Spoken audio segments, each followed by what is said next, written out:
by drinkers. Ours was saved by a drinker. And please have a special eye for the guy at the right window, and then you'll see he has a big glass in his hands, and after a few seconds he'll lift it. He'll drink out of it, he'll finally empty it. This is happening very, very slowly, but he's doing it 13 times a day. That's quite a challenge. Yes? And as soon as we saw that, we'll talk about that, of course.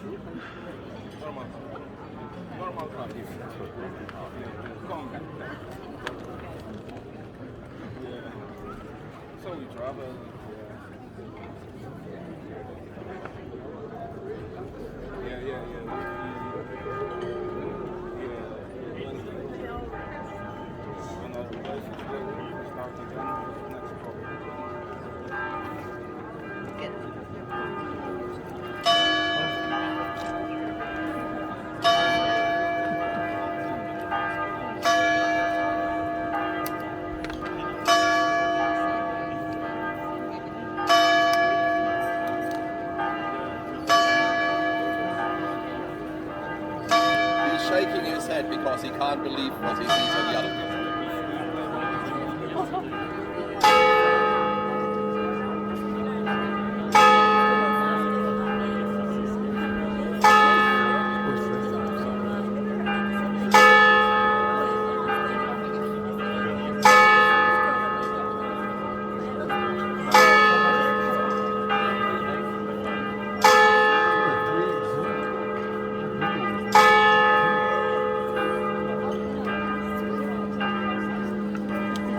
Okay, so well, time to start our tour now. So first of all, good evening.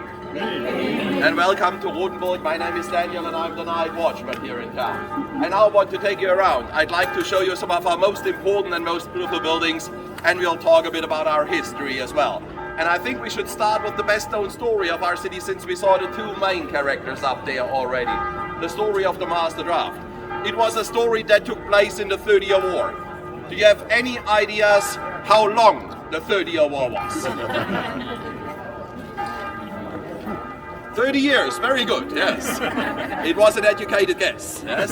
It was between 1618 and 1648, a big European war. Almost everyone in continental Europe was involved, and it was a religious war between Catholics and Protestants. At least that's what you read in all the books.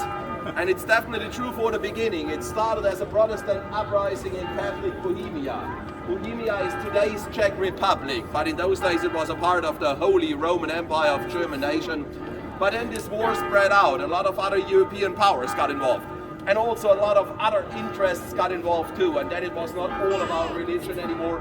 And that's very obvious if we look to the end of this war. At the end of this war, the Catholic French, they were fighting together with the Protestant Swedes against the Catholic German Emperor. So religion for sure not the only motivation. And the 30-year War, one of the worst disasters we ever had in our German history. Our country lost about 1/3 of the total population. In some areas even up to 70%. That means big areas that were almost free of people after that. And most of them, they didn't lose their lives in military action on the battlefield.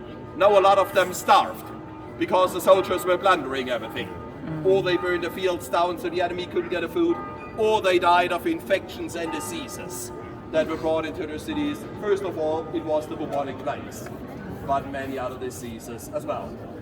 And it was just about the middle of this horrible war. It was fall in the year 1631, and there was a Catholic general. His name was Tilly, with a big army here in the area. General Tilly, the commander-in-chief of the Catholic troop. Tilly was the one you could see at the left window up there. And first he didn't even have any plans with us, even though our city was on the Protestant, so maybe rather on the enemy side he didn't want to attack us. But in this year we had an early winter, and then after snowfall and after rain, the streets were in bad condition, muddy roads. He couldn't proceed anymore, the soldiers were freezing, they were hungry, so he needed a place to stay for the winter time. But there was only one bigger city close by to accommodate them all. Bad luck for us, this only one city, it was our city. Rothenberg. Tilly sent us a messenger. The message he sent was really simple. His message was just surrender, open the gates, and let us in. But Tilly was known as an extremely cruel man. Just half a year before that, he completely destroyed the Protestant city of Magdeburg. 20,000 people were killed, the worst battle in this war. Imagine, before the 30-year war, Magdeburg, one of the biggest Protestant cities in Germany, with maybe 30,000 citizens. A few weeks after the battle they counted, it was less than 500. Those who survived the massacre, they moved away. There was no reason to live in Magdeburg anymore. So, no way that we would have surrendered to a cruel man like Tilly who did that. No, we decided to trust in our walls, and then we bravely defended our city for 2 days and nights. But at the third day it happened. At the third day, one of our defenders, he walked into the powder storage at the walls, and he had a torchlight in his hands. As you can imagine, gunpowder and fire don't mix.